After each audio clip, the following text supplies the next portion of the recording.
आज हम लोग पढ़ने वाले unit 4, that name is enterprise growth and strategies.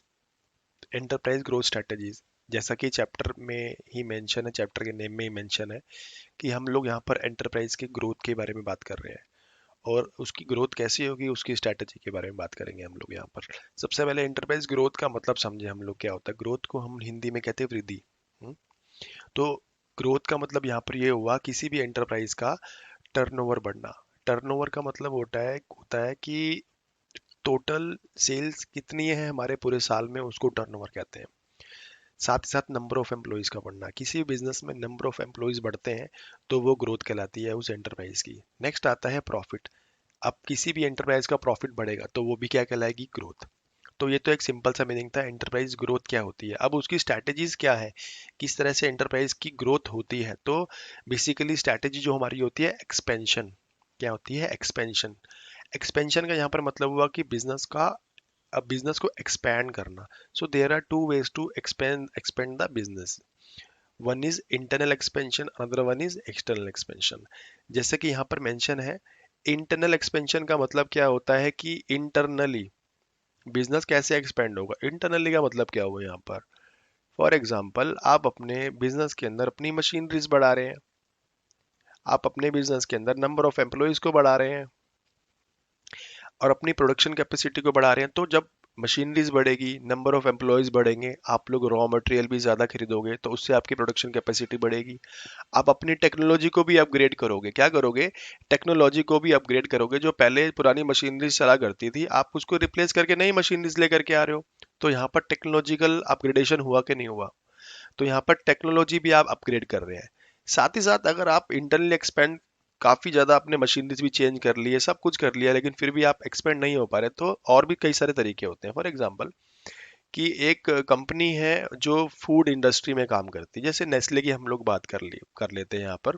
तो यहाँ पर लिखा है कि वो अपने बिजनेस को एक्सपेंड कर सकती है टेक्सटाइल इंडस्ट्री में जाकर। टेक्सटाइल का मतलब हो कि कपड़ा उद्योग की हम लोग यहाँ पर बात कर रहे हैं।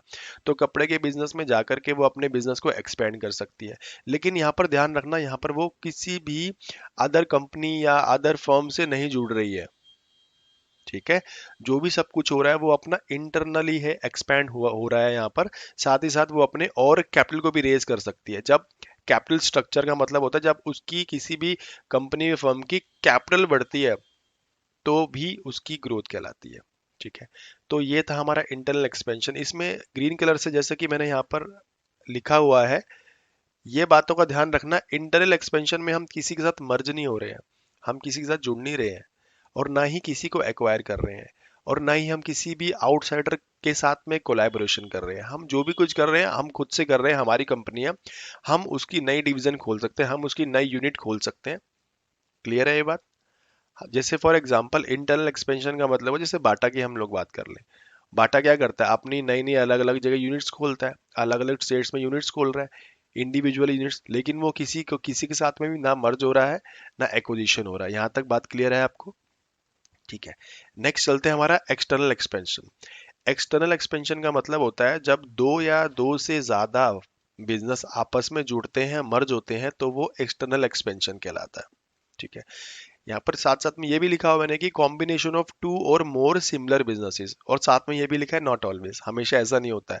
जरूरी नहीं है कि दो बिजनेस जो सिमिलर बिजनेस कर रहे हैं तभी वो दोनों के दोनों मिलेंगे, जरूरी नहीं है। कई सारे ऐसे बिजनेस होते हैं जो अलग अलग बिजनेस है, कोई बेवरेजेस इंडस्ट्री में है, कोई फूड इंडस्ट्री में है, दोनों मिल रहे हैं, या कोई बेवरेज इंडस्ट्री में है, कोई टेक्सटाइल इंडस्ट्री में है, दोनों मिल रहे हैं, ऐसा भी हो सकता है।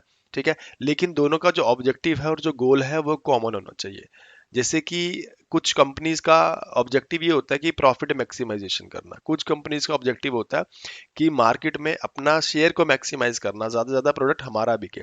ठीक है, उस तरह से एक्सटर्नल एक्सपेंशन होता है। आप चिंता मत करो, आगे हम लोग सब सारे सारे फॉर्म्स पढ़ने वाले हैं कि एक्सटर्नल एक्सपेंशन में क्या क्या फॉर्म्स होते हैं और किस किस तरह से बिजनेस को एक्सटर्नली एक्सपैंड किया जाता है। ठीक है,